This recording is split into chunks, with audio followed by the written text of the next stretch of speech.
Salute, salute, salute to God, the Most High. I mean, the real God. It's about to be a discussion. I don't even want to go through the intro. One time, two salutes to the God. We just got to hop right in. What's on the screen, brother in the cut? What is on the screen? Oh, a description of some of the what it is. I don't want to say greatest things God have ever done because I don't see much great about him. Well, let's for the sake of transparency, though, let me add clarity. We're talking about the God inside of the Bible. Yes. Okay, we're not talking about that one true God. We're talking about that God they created inside of the Bible. Those who attend church, Bible scholars, these people are practicing an agenda. There's no way they don't know what, bro, bro. I'm on one right now. I'm just Okay, so we had a discussion, right? We always have discussions. That's what we do. We have discussions. Um, so brother in the cut advised his better half, his other half. He always told us the worst thing the devil ever did was convince people that he didn't exist. She Googled it. And well, can someone please Google that and read it out loud, please? What is the worst thing that the devil has ever done?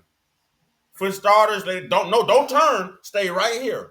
Stay right here. Don't change the channel. Stay right here. Oh, y'all gonna learn today. Stay right here. Stay right here. Don't go nowhere. Don't leave. Don't leave. Can someone read it out loud? We're gonna treat it like church. The devil or Satan Say it loud. is said to have done many wrong things, Done what? including leading a rebellion in heaven against God, Well, tempting Adam and Eve with the forbidden fruit to cause them to sin, and attempting to tempt Jesus during his time on earth. the forbidden fruit. What was it called? What was that tree called now? It was called the tree of knowledge. That forbidden fruit you speaking of was knowledge for the people. Well, Uh-huh. Now, let me turn the tide, turn the pages, brother, in the cut. hmm. I then, being the smart aleck I am, said, well, let's Google the worst things that God has ever done. But I in no way, shape, or form imagine that I would get. Now, that's all they have for the worst things that the devil has done. What you heard is what they have. Google it yourself. But boy, God got a rap sheet. You know, God got a rap sheet. You know what I'm saying? If God, boy, listen, if God was walking Earth right now, what's that thing about Man, not God approaching going backup? God going fed. They would not approach God without backup. No, You know man. what I'm saying? They just wouldn't. He would be a violent felony offender. Not this King James Bible colonial God that they put in there. Not that God, boy. That God, boy. They gonna show up armed for that God. Listen, man. So we Google. You can see it right here on your screen. What is the worst thing God has ever done? It's a rap sheet, y'all. It does not stop. Religious narratives, including those concerning God, contain stories involving immense violence, destruction, and suffering, which some interpret as the worst things God has ever done. These interpretations are diverse and often controversial, reflecting varying theological and philosophical viewpoints.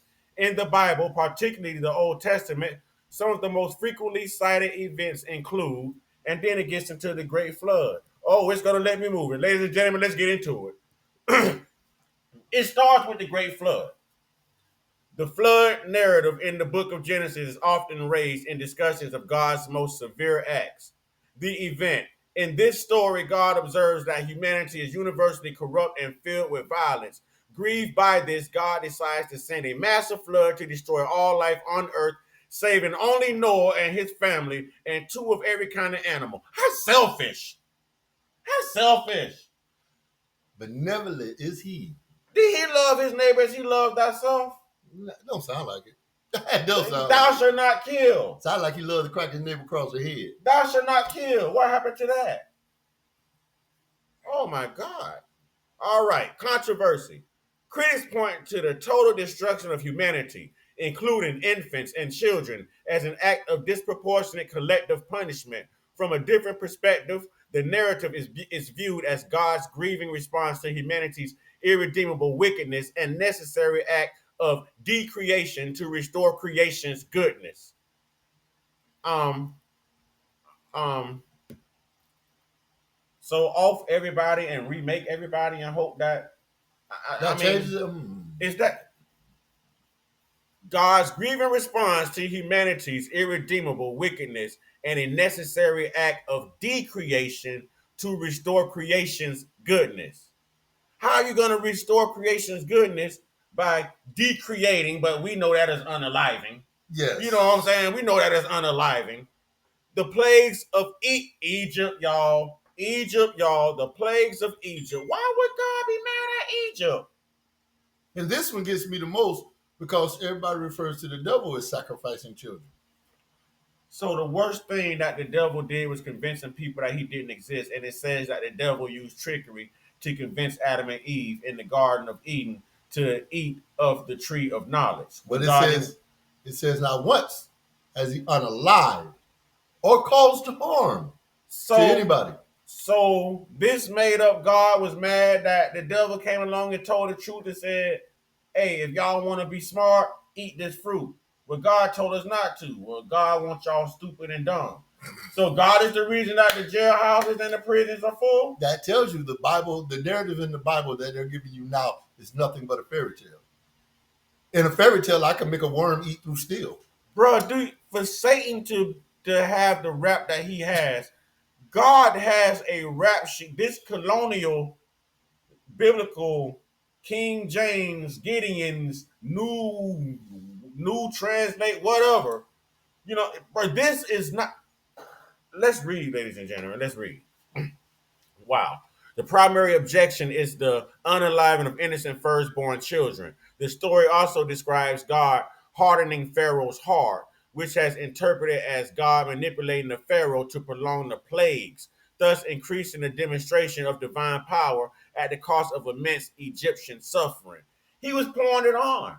That's no different from beating a slave beyond recognition or beating within an inch of his life, as long as you don't kill him. I'm gonna beat you into submission. Listen, you don't do what I tell you to do and put my foot on your neck. Why did he have to buck break Egypt? That's buck breaking. Yeah. That's buck breaking. That can be related to colonialism and colonization as well. Well, listen, black people and good white people. That ain't God in that Bible, y'all. That's they done took out the real God and added that's the interpretation of an oppressor. All of this is an interpretation of an oppressor. If you don't do what I tell you to do, this can happen to you. This is going to happen to you. We are still strolling. Oh yeah, that was it for Satan's rap sheet. That's all Satan did. His worst thing was a simple paragraph. Ladies and gentlemen, let's be honest. If the worst thing Satan did, and you can Google this, if the worst thing the devil ever did was convince people that he didn't exist, and we are still reading God's rap sheet, I don't know how many times God would have been to prison by now. Who was worse? So is the devil really? I don't want to say it like that. No, we ain't gonna say it like that. You know what I'm saying? But in life, people try to turn you away from anything. The first thing the preacher says, that's the devil. You walk in there and say, don't listen to it. He ain't telling you the right line. Oh, that's the devil. No, that's true. That's me. So if I do something wrong and I go to court and I'm sentenced and I tell that judge I'm a Christian now, the devil made me do it. That judge still gonna sentence me. He ain't gonna sentence the devil. Now the devil just gonna use somebody else, perhaps. I don't know, but the devil ain't never unalive nobody. The devil ain't never, put no. This is controversial right here. So pretty much, my common sense tells me that anybody that tells me that I'm being oppressed, anybody that tells me that somebody's going to kill me is the devil. When that person's teaching me, trying to get me away from harm. If you interpret your Bible the way it's supposed to be read, instead of the highlighted parts that people want you to look at, the evil person isn't evil. And the good person is the true definition of evil. The evil person hardly shows up. It said that he tempted Jesus how many times? within his 40 days in the wilderness. That was it. He tempted him. He didn't harm him. He tempted him. Made him an offer that he turned down. That was it. Ain't that the definition of free will? That was it. I offer you something. You can either say yes or no. If you say no, I turn and walk away. But the God in the Bible, we still if you tell him no, he destroys everything. Let's read. A conniption fit. The destruction of Sodom and Gomorrah. Oh, I know LBGTQ, they going. Here we go, y'all. This is for everybody. This story of Sodom and Gomorrah recounts God's judgment against two famously sinful cities. The event in Genesis, God rains fire and brimstone upon the cities, destroying all their inhabitants for their wickedness. Only Lot and his wife and their two daughters are saved. Here's the controversy, y'all. While traditionally associated with the sin of homosexuality, many modern scholars and some religious communities interpret the sin of Sodom primarily as a violation of hospitality and an act of extreme violence against strangers, rather than a condemnation of consensual homosexual acts. Regardless of the city's precise sin, the collective destruction of all inhabitants is seen by critics as a harsh form of retribution. Now that's like collateral assets. Again, if you don't listen to me, the boogeyman go come destroy and kill everything. So if you out there with your homosexuality and embracing your sexuality, it's bad to the boogeyman. So he gonna come destroy you and everybody you know. Now on this one right here, I don't know how long we've been on, but this one right here is one I've always wondered about since being a kid. The Book of Job. Bro. All the stuff that happened to Job, I thought that was the devil doing it, right? But the first thing it says right here is the event.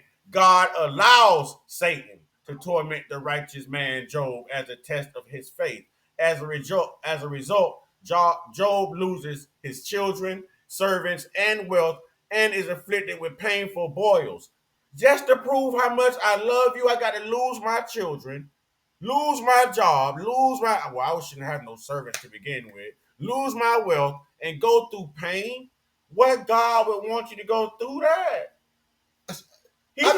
God's supposed to heal you from that. Doesn't right? this God promote forgiveness? That don't sound like forgiveness to me. And humans always exercise forgiveness by simply forgiving. That God in that Bible always need a blood sacrifice or always want you to, sacrifice your firstborn or man. Here we go. Controversy. This story presents a troubling picture of God using an innocent person's suffering as a means to settle a dispute with Satan. Critics question the morality of putting a person through such agony to prove a point, despite Job's eventual reward. Now, God allowed Satan to test Job. Job stayed faithful, and God still allowed Job to suffer like that while he was faithful and obedient.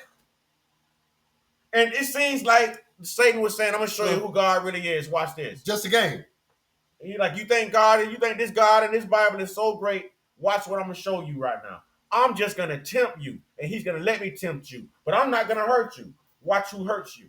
And we're talking about the God in the Bible. We're talking about colonialism, colonization. People, wake up. Wake up. This God got a rap sheet. If you mad your president got 34 felonies, how much would that God in your King James Version have right now? Real talk. We just brave enough to say it, but we're showing you. I don't know how long we've been on. Let's make it through this one. Interpretive well, I can't even talk right now. Not to mention the first slave ship. Not to mention the first slave ship that got here bearing slaves is called the Good Jesus. Mm-hmm. Interpretive perspectives. Y'all know I'm part Islander. You know what I'm saying? It's kind of hard. I got to nail this though. Interpretive perspectives. My English teacher would be glad.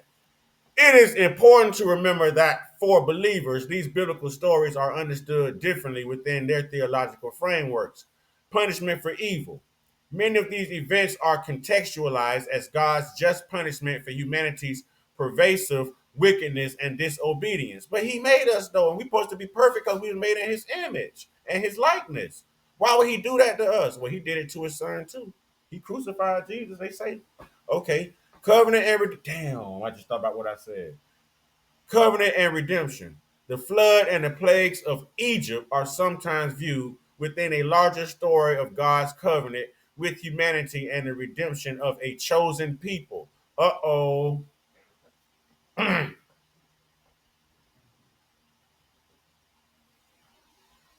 not speaking on it.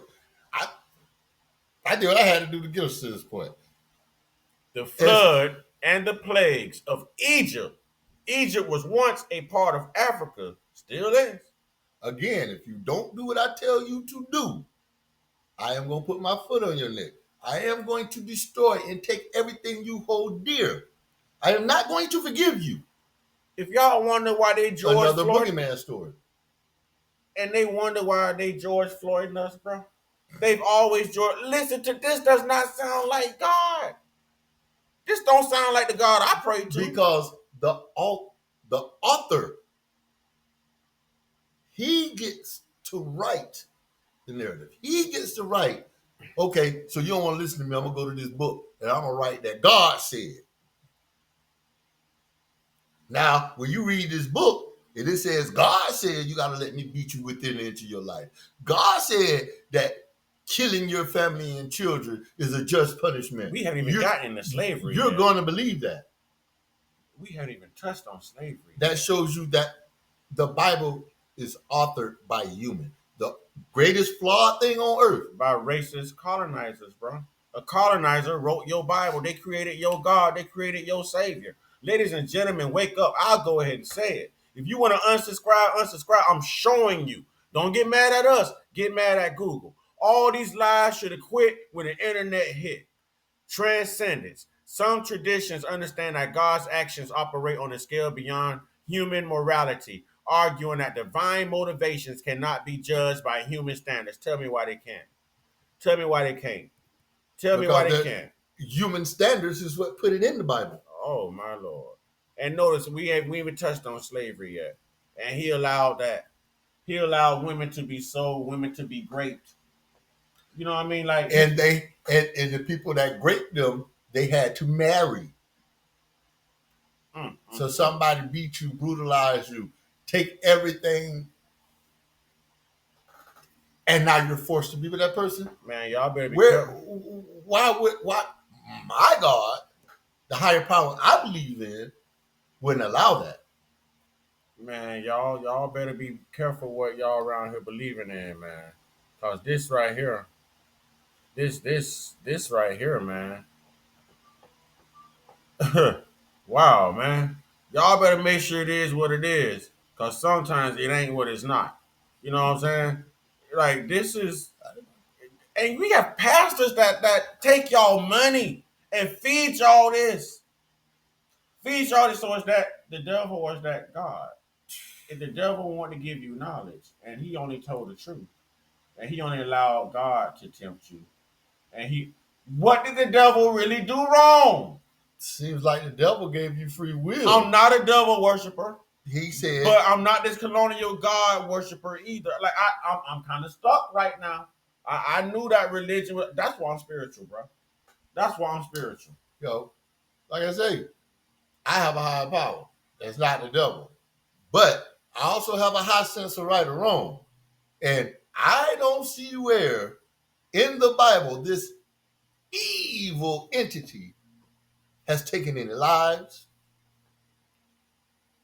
has beaten, stolen. His only crime is to teach and hide from God. His greatest crime is to hide from God, to convince the world he didn't exist. That is his greatest crime. Google it. Look it up. And then we even, they always talk, thou shalt not commit adultery. But I just thought about the story of Abraham, Sarah, and the maidservant Hagar. Okay, which is how I think it was Isaac and Ishmael, the two sons. Either Isaac and Ishmael or Jacob and Ishmael, one of the two. But I know there was Ishmael because that's how Islam got started. But I think it was Isaac and Ishmael. Okay. So Sarah was barren. So, and they were married. Abraham and Sarah were married, and they had a maidservant by the name of Hagar. God told Abraham it was all right for him to procreate with Hagar, to have Ishmael, to have children, to have children. Both of the boys was born from Hagar, the maidservant. Oh man, don't. Isn't that adultery? Oh man, don't believe it. Is he breaking his own law? Listen, adultery came along after that. That's what the author is going to write. The adultery law came along after that. He ran with crooks. He saved a hooker. Y'all might want to check on Best that friend God. was an unaliver. Y'all might want to check on that God in that Bible, man. Y'all might really want to get your one-on-one with your higher power. And that one in that King James and all of that, boy, that ain't it, boy. Sound like this idea of Jesus in this Bible was the first gang leader. Yeah. Yeah. Interesting, ain't It it? sounds like he should have had a RICO charge. What? Interesting, isn't it? Yeah. Y'all, I'm still, this is why I'm spiritual. I'm not religious. To y'all Christians, eat your heart out. You know what I'm saying? And you know what to do in the midst of eating your heart out? Get your one-on-one. Yeah, that's right. Get your one-on-one. Get your one-on-one. Not with your higher power. Please pray to the real God. Because that's the reason ain't nothing changing for you. You keep calling on this colonial God that's only going to bring you suffrage. It's only going to bring you brainwashing and indoctrination. They're going to keep your foot, they're going to keep their foot on your neck. On your neck with this right here, y'all. Google don't lie. But they lies continue to multiply.